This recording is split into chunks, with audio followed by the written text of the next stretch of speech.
The OCR report into schools, led by Charles Clarke, is something that I think should make all educational institutions sit up and be alert, be warned, be concerned. It talks about gaps in the glaring omissions in the secondary school curriculum, but I think this is simply an indication of what could be found. The reality is that the entire system is unfit for purpose. And Clarke said that a lot of the problems are because of big bang changes, and that education has been subject to the whim of political fantasy. This idea that education and schools are there to inflict or impose social change on society.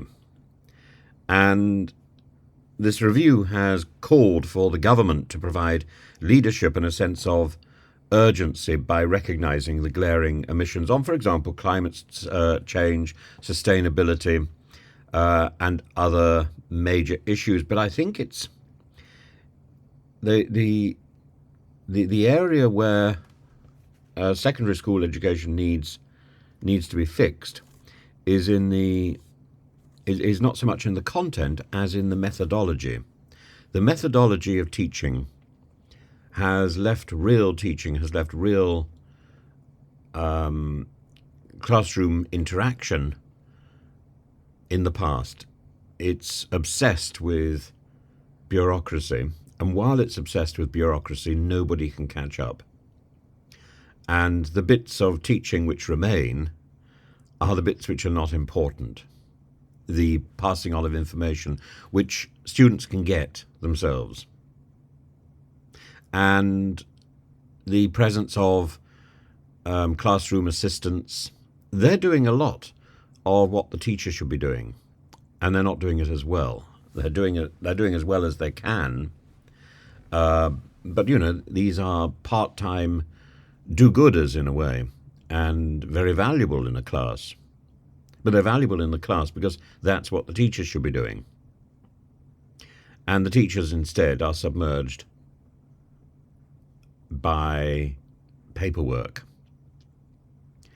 We need to have a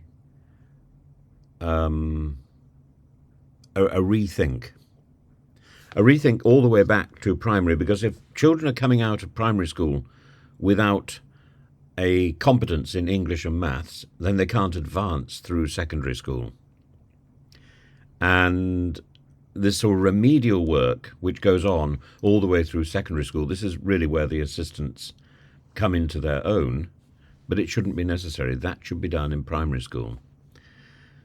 And 40% of students fail their GCSE maths, and probably about 40% failing their English as well.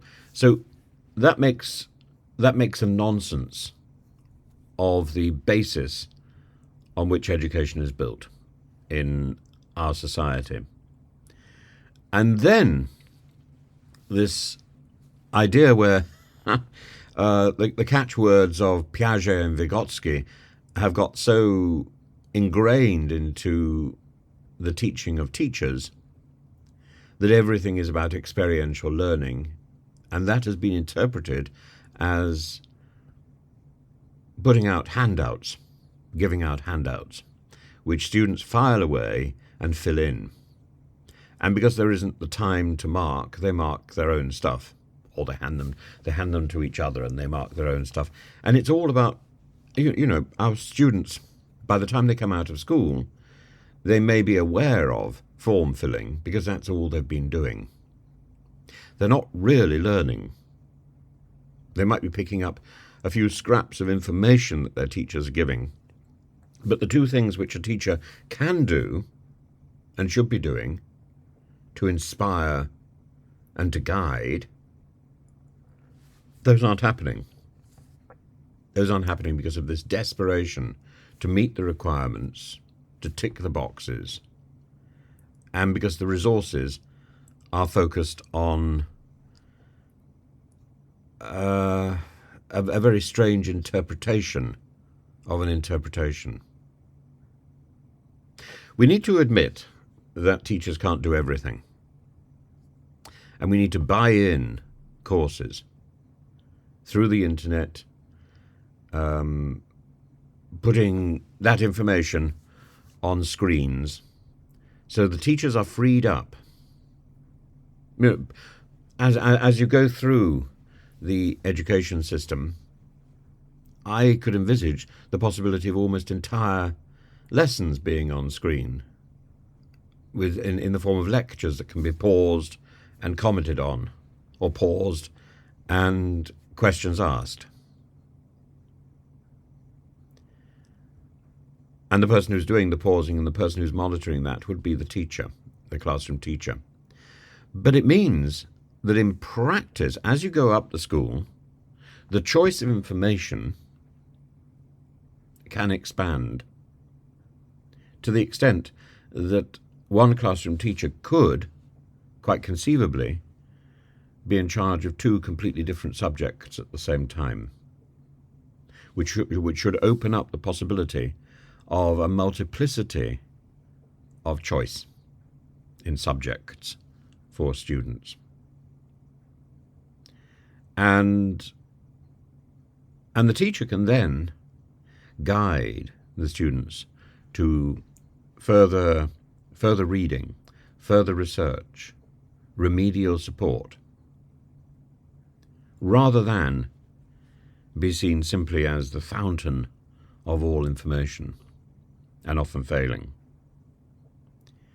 We need to rebalance the system by doing two things. Not by scheduling exams over a longer period of time, by giving exams back to the teachers to mark, as we did during COVID. It worked perfectly well. Yes, there was a grade spike, but if that became the norm, up at least until GCSEs, then the boards would have one job only, which is to produce exam papers. As you get into A-level, I can well see the reason for centralised marking, but before that, there is no purpose. And I would recommend that schools band together in smaller groups to arrange the marking.